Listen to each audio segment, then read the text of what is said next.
All right, welcome back from the break. You're still watching This Week, and I'm Samna Sambo. Next is the ongoing nationwide digital membership registration of the People's Democratic Party across the 36 states of the Federation and the Federal Capital Territory.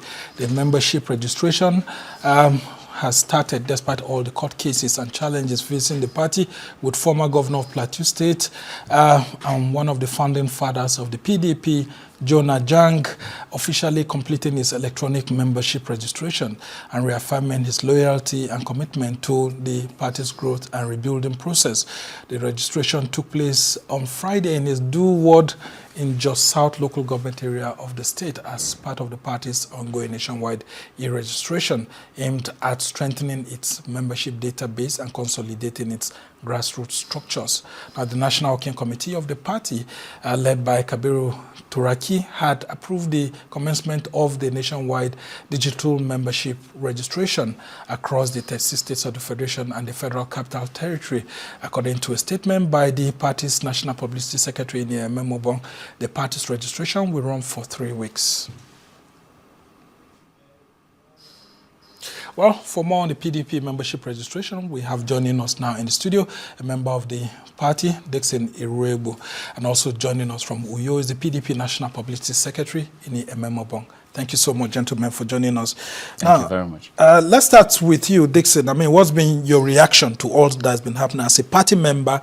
I mean, many people have thought that maybe PDP will not be able to partake in this registration because of the court cases. Yeah, that's not possible. PDP is that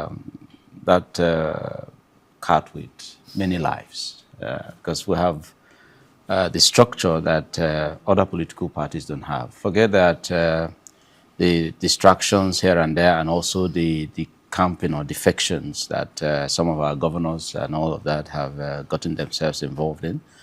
It's a known fact that Nigerians are expecting PDP to bounce back, because Nigerians are indeed the real owners of the party. The party was formed for the purpose of, building a great nation, empowering the Nigerian people the way it should have been, And what we have activated with the registration as the new Electoral Act has directed is simply to affirm that PDP is still on track, even though there are court cases. And of course, even with the recent judgment that came from that came in favor of the Ekiti governorship candidate, it simply begins to reposition the minds of the Nigerian people that PDP is coming back. By the time on Monday, believing God that the appeal court judgment will come in our favor, the party would have come back, and then we'll begin to, move towards the direction that the Nigerian people are expecting us to. So the need to mobilize the Nigerian people is very necessary, and that is what we're doing. And we thank those founding fathers like Jonah Jang and so many others that are still in this party, because indeed, this is a legacy party. All right, and I'll come to you, Ini. A whole lot of Nigerians, especially those who are your party members, looking at what happened on Friday and all of that, are saying that it looks like PDP it's on the path of revival. I mean, how soon will this be? And is the PDP likely to partake in the 2027 general elections? That's what they're asking. Well, the answer lies clearly in the optimism that you have seen, where many people have been queuing up to register. And when you talk with people, when you interact with them, you see that's why the interests of Nigerians are very much behind the People's Democratic Party. So revival, yes, rebirth, that's what the Turaki administration promised right from Ibadan when we were elected, that we are going on a rebirth of this party. We acknowledged where we went wrong, and we stated the need for a rebirth. You see, like every human idea, after a while it suffers progressive deterioration. So if you look at even our morals, look at our patriotism, after a while it suffers deterioration. So there's now a need for a renaissance where we begin to sit again to say, can we go back to where we are coming from? Can we go back to the purity of ideas that we started with? And so we found ourselves here. The guns turned in. Like, there was a time where, like the current APC today, were we had over 30 governors, and but immediately you conquer the external opposition, the guns turn inwards. I mean, it's a common thing that happens even in the business place, and when the guns turn inwards, you now begin to have intra-party issues, and if discipline is not very well established, then you get to where we've gotten to. But the beautiful part is that we've gotten to the base of the valley, and we're on the drive up.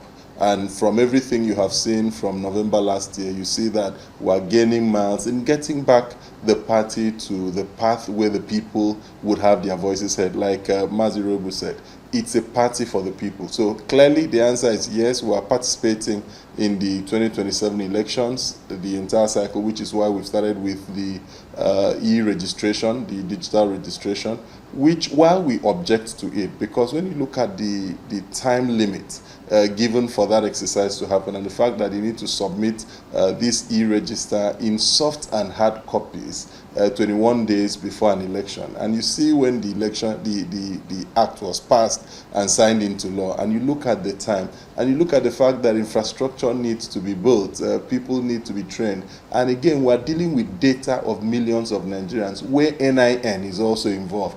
And I mean, people are even asking, why do you need my NIN? Why don't I give you my voter's identification number, which is part of the voting process? Why give my NIN when that is linked to my BVN and all other things? So it's a lot of things. While we object to it on the basis of time, and we, like we had mentioned, we're taking steps to see, some of us are even considering legal actions to see if those parts, they are parts of the electoral acts that have been passed that are an overreach on the parts of the National Assembly in our consideration, and we may be approaching the courts to interpret that. But the answer to your question, yes, People's Democratic Party would not only be participating in the 2027 elections, but we are participating to win. We are participating to win every single office, from the president to the houses of assembly. That is what we'll all right. doing. I mean, you've been highly optimistic here. Dixon Rogbu talked about court cases. I mean, you just had one before the week ended, and you're having another one on Monday. And I know that there's supposed to be another one by Wednesday. Both of them next week at the Court of Appeal.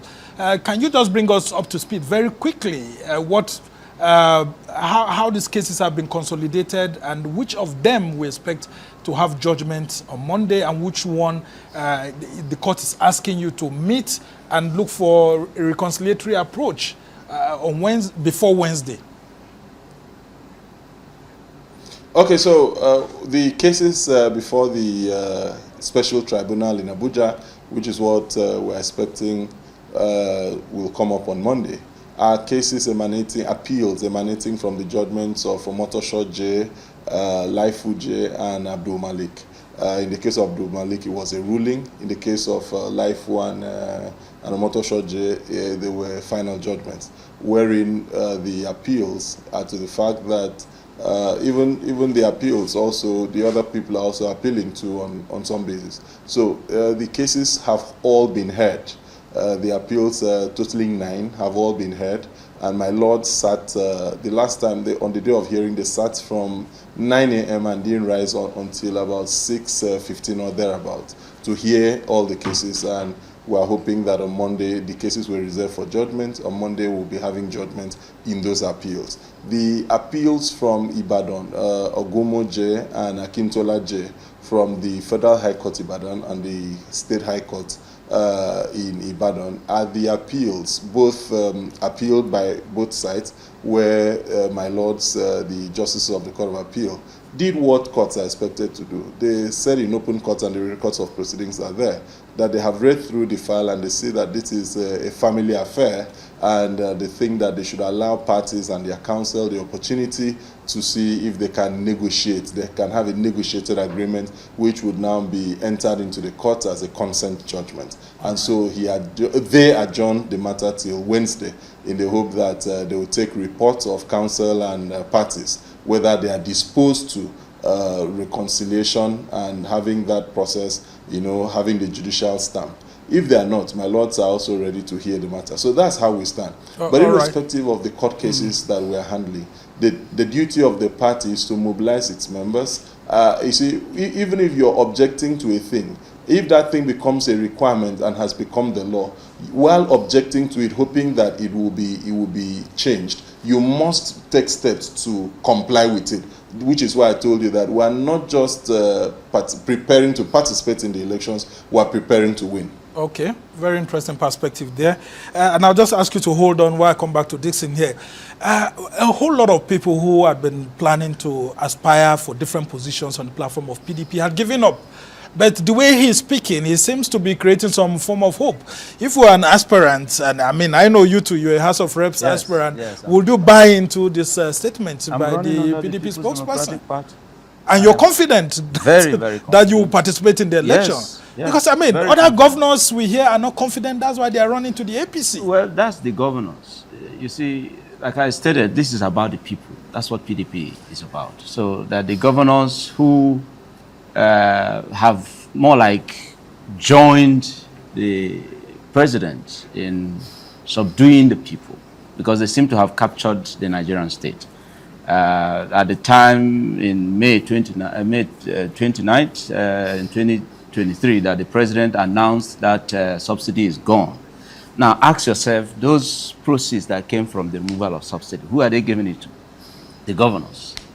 They took from the people, the president took from the people, extracted from the people, and then empowered the governors. So they have more like... He empowered the governors so that governors will empower the people. To do what? But have the governors empowered the people? That's the issue here. So should you be blaming the president if the president has given monies to the governors and it's not trickling down? I should be blaming him, because if they haven't performed with the resources given to them, why is he allowing them to come into his party? Why is he empowering them to come to his party and all of that? I think sincerely that what will happen in 2027 will be the elites who have converged in APC, right, against the Nigerian people. So the Nigerian people will face their oppressors come 2027, and the PDP will provide a platform to engage and indeed correct these ills that the APC has foisted on the Nigerian people. So those who have not identified with PDP, watch out. They will come back in droves. The optimism is very strong. Yeah, I mean, some people are saying that, I mean, because of the problems in the PDP, they don't know who national chairman or national secretary will sign their documents, and they don't want to waste the little resources that they have. And so, if you are confident about this, what will you tell others who have already moved to the ADC, or even a newly formed Nigeria Democratic Congress by Dixon? I mean, the PDP lost Dixon, Serake Dixon, just last week. Yes. And we hear that a governor is going in the Northwest and all of that because of this crisis. Well, you see, again, I say that PDP is about the people. And because it's about the people, our focus is on the people, not all those big shots. Where were they before they became what they have become through the PDP platform? PDP created the platform for them, and they have become the superstars that they have become. And so if they have forgotten where they're coming from and given excuses why they shouldn't stay back and fix their home, well, they should wait and see. Like I told you, they will come back in droves by the time the coast is clear, and very soon will be clear, and PDP will bounce back. All right. You would invite me again to discuss how that people are coming back to the PDP. Okay, PDP I mean, a whole lot of Nigerians will be... There is no party in Nigeria with the structure of the People's Democratic Party. Okay, and I come to you, Ini. Let's talk about one of your governors in the Northwest. I mean, the governor of Zamfara. We're hearing that all the medicals have been done and all of that. And pretty soon, maybe he will be joining the APC, just like you had Adamase governor, who conducted your own convention and brought you to power, actually, defecting to the APC. Well, Somna, you do know that the actions of people are a reflection of their moral standing. Their actions are reflective of their faith in both the process and who they are. And so if you find people who... I had a discussion with my 13-year-old daughter when all of these defection things were ongoing. And I just asked what her perspective would be. And she gave me a narrative to my marrows. She said, Daddy, so if our house where we live in has leaking roofs, do we park to the neighbor's house or do we try to fix our house? That's what a 13-year-old said. You know, so we may color all of this with circumstantial issues. We may color it with problems. But what we say is that the problems in the party were not caused by ghosts. They were caused by people. Primarily, when you look at it, it was also about leadership. And so there is a vicarious liability. But I don't know, I haven't interacted with, I've not heard from the governor of Zamfara State, but as far as I'm concerned, he's still a member of the People's Democratic Party. He hasn't informed us or the chairman. The last I heard of a public event was his position that, look, he's waiting on the Court of Appeal. Now, when we look at these issues, for example, when you mentioned Adamawa, 2 weeks before he took the action, we were there and we spoke with him. I spoke with him. He's always been in constant touch with the national chairman of the party, and he said, look, we are with you. What else? Shakespeare had said there's no art or science that can decipher the mind's construction on the face. So you only will take what someone says to you. But you do know that if the owl cries in the night and the child dies in the morning, the president just had to go there. You know, the president returned from a walking visit and things began to spiral. So that clearly shows the active. Plateau State governor said the president invited him. And so when you understand that invitation in the context that this president has been empowered that he can declare a state of emergency anywhere and remove a governor for 6 months and bring him back and nothing will happen. So if he invites you, you would know that it's not an invitation, it's a summons. Sorry to interrupt you, Ini. I've also heard that the chairman of the PDP Governors Forum has also been wooed to join the APC. I mean, if that does happen, wouldn't this be a precedence that, I mean, the PDP may just end up in this dispensation not having even one governor? Very quickly before we go. Well, the chairman of the PDP Governors Forum, in fact, there's no governor who has not been wooed. That's the clear case. But you have seen Bala Mohammed, you have seen Sheikh Makinde, you've seen them keep insisting that they are comfortable in the PDP. He went, Bala Mohammed went the other day to the villa and to talk about security. But because people just know that immediately governors enter the villa and come out, things change. The journalists beseeched him and asked. He laughed. He said, look, I'm a governor of a state. I have security issues in my state. And I came to brief the president. I mean, but that he has also said that the persecution, the travels they are going through in Bauchi State is not unconnected with the fact that he has said he's comfortable in his party. I mean, this is the period people are going to know people of strength and character, because the true test of people is not during the periods of convenience, but during the periods of trials and tribulation, during the period of contradictions that get to their core. Because, look, it's looking like you have an election to run, things are going bad. So you're just going to jump ship to a party whose ideology, some of them had running battles with this party for over 8 years, and they're insisting that this is a wrong platform. So all of a sudden, because of circumstances, that platform is going to become right. I mean, the people are not that insensitive. They understand the difference. There is a clear line and gulf of difference between what you said and, like you saw, people are going to be confronted between what they said then and what they are saying now. All right, thank you so much. I mean, let me give you the last shot. Very quickly now. Some of these governors would want people to succeed them, right? So if the PDP doesn't look like it will create a platform that will give them the opportunity to get their successors on that same platform, shouldn't they look elsewhere? Isn't that the trouble that the governors are in? Bala Mohammed will want a successor in PDP, but if it's not available, shouldn't he go elsewhere, including Sheikh Makinde or the Zamfara governor? Oh, I mean, that one is seeking re-election, actually. Yes. Well, I'm not a governor yet, so I cannot understand how they reason, right? Or the pressure that they are under. I can understand it, but it's important to state that the three names you've mentioned, for now, are the key backbone behind the PDP. And I respect the governor of Bauchi State, the chairman of PDP Governors Forum, and then, of course, the Oyo State governor. Even the Zamfara State governor, right? Should he decide that he wants to move because of his re-election bid and all of that, but like the MPS rightly stated, the last time we checked, he said, until it is clear that the PDP, in fact, I spoke with him and I reached out to him, that is the Zamfara State governor, and he stated clearly that until it is clear that there is no place for him in the PDP, then he would have to consider elsewhere. Wouldn't that be late, considering that your name needs to be in a membership, there's still time. There's still a political party? There's still a window left. That's why, by His grace, we're believing that this week, that's next week, that the court cases, as expected, should go in the direction of allowing what the Supreme Court has already stated, that leadership in a political party is an internal affair, and it should remain like that. And so we will win. We will win. We must thank you so much, Dixon Irebu is a member of the People's Democratic Party, an aspiring House of Rep member. By His grace, under the People's Democratic Party. Which state? I mean, you didn't Imo mention. State. What constituency? Federal constituency. All right, well, you have our best people wishes. have asked me to come home, and Well, I'm that's coming. what politicians always say. I must thank you also. Ememobong is the National Publicity Secretary of the Kabiru Tanemu Turaki-led People's Democratic Party, which has a subsisting court judgment that actually says that it's the right one from an Oyo State court, and we hope that all the other cases will be eventually settled in the week that we're entering, because there are 2 Court of Appeal cases where we await judgment on one, and then the other Nigerians will be waiting to see what happens. Well, that's the much we can take on this edition of This Week. Thanks to our production team here in Abuja, Lagos, and London. Thanks to my guests. And do join us same time next week for another exciting edition. I'm Somna Sambo.